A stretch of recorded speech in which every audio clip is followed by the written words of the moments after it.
ay rated PG. Patnubay at gabay ng magulang ay kailangan sa mga batang manonood.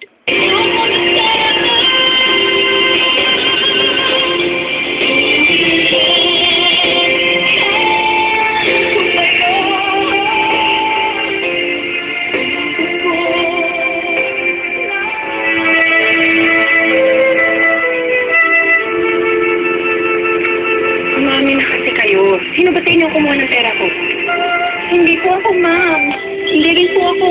Lalo namang hindi ako. Eh, kung hindi kayo, sino pa? Tayo naman magkasama dito ah. Sige na, umamin na kayo. Dahil hindi naman tayo aalis dito hanggat hindi ko nababawi ang pera ko. Stella, nako. What's going on here? Lucy. Ayoko nga sana sabihin sa'yo may problema, kaya lang. Nawawalan kasi ako ng pera eh. Hindi ko alam kung sino sa kanilang kumuha. Well, madali lang naman yun. Why don't you check their bags? Sige na, kunin niyo yung mga bags niyo. Cora.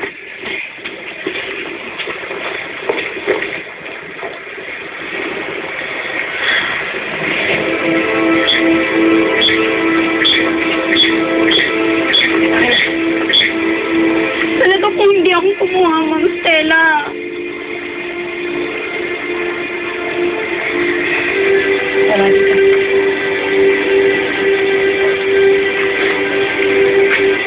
Wala po talaga akong kinukuha, ma'am. Kung wala, bakit ayaw mo ipakita yung bag mo? Hindi ka dapat matakot. Okay na.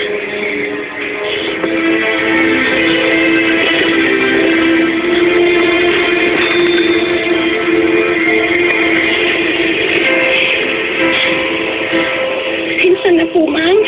Misakit po kasi yung anak ko. Cora, sana nag-advance ka na lang sa akin. Hindi yung ganyan. Nagnakaw ka. Sorry po. Well, I'm sorry. I have to let you go. Kasi, no, Stella. Alam mo ang policy ko dito sa flower shop. Ayoko sa lahat yung magnanakaw. Sige na. Kunin mo na yung mga gamit.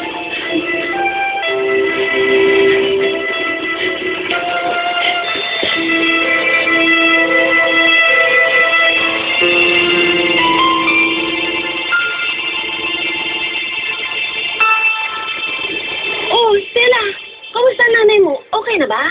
Ha? Anong okay na? Ay, hindi mo ba alam? Alin? Hindi mo tayo nanay mo kanina. Isinugod ni Eddie sa ospital. Ha? Saan ospital? Diyan sa may bayan. Sige, salamat. Sige. Sandali lang, lalabas lang ako. May bibiling na ako sa labas, ha? Sandali lang po, sandali.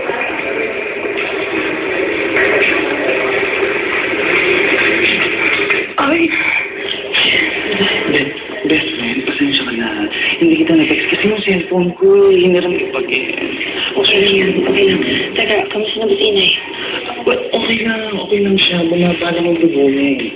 Pero okay naman, nakaka-recover siya. Ayan, ang lakas lang na ulit. Kamusta na kayo? Okay na ako. Ilabas na ninyo ako. O sige, ilalabas na namin kayo. Pero sa isang kondisyon. Ipangako niyo sa akin na hindi na kayo magbebenta ng barbecue. Correct. Tita, dapat nagpapahinga na kayo. Diba, best friend? Sayang naman yung kikitain ko. Nay, para saan pa? Napagtapos niya na ako. Ito, nagtatrabaho na nga ako eh. Ako nang bahala sa atin. Correct. Muda, dapat nagpapahinga na kayo. Nagsusuot ng magagandang damit. Alam mo, best friend, itatahi ko ng magagandang damit yung si Muda. Okay? Panalig niya.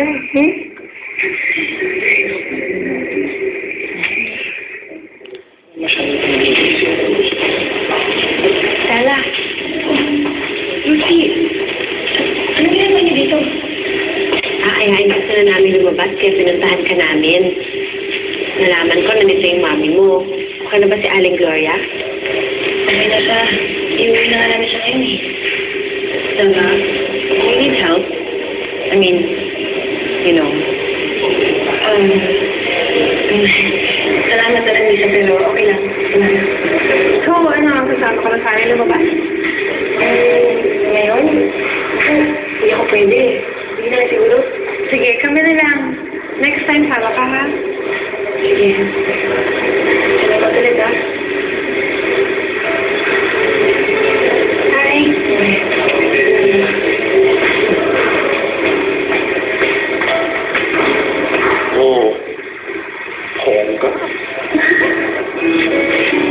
Salamat.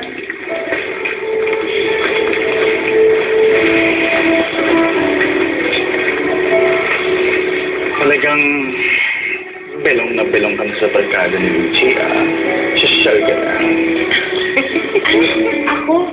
Ano ka ba, Eddie? Alam mo, kahit tumambling-tambling pa ako dyan, kahit kailan hindi ako magiging sosyal. Eh, well, ako kaya ko maging sosyal. Ikaw, okay? Yeah. Gusto ko sila maging friend. Gusto mo? Yeah. Sige, kung gusto mo, tatanungin ko si Lucy kung pwede ka siyang isama dun sa birthday ni Misha sa Sabado. Saya.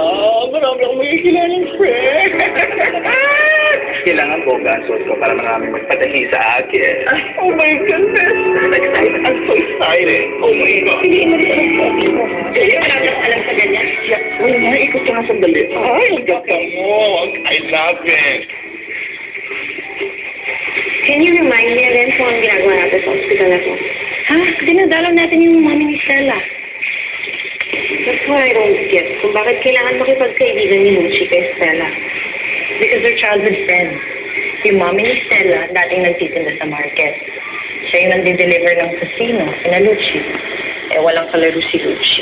Kaya, they became playmates. Pero sana naman, huwag ipilit sa atin ni Lucy na pati ang si Stella kaibiganin. Ano ka ba? Nalilay ka ng ayan na si Lucy. Sorry, din na pala ko hanapin yung restroom. Hindi ko alam kung paano ka nakakapag-CR sa ganitong nilala. Baka kung anong sakit pa mo ko. Gagawin ko.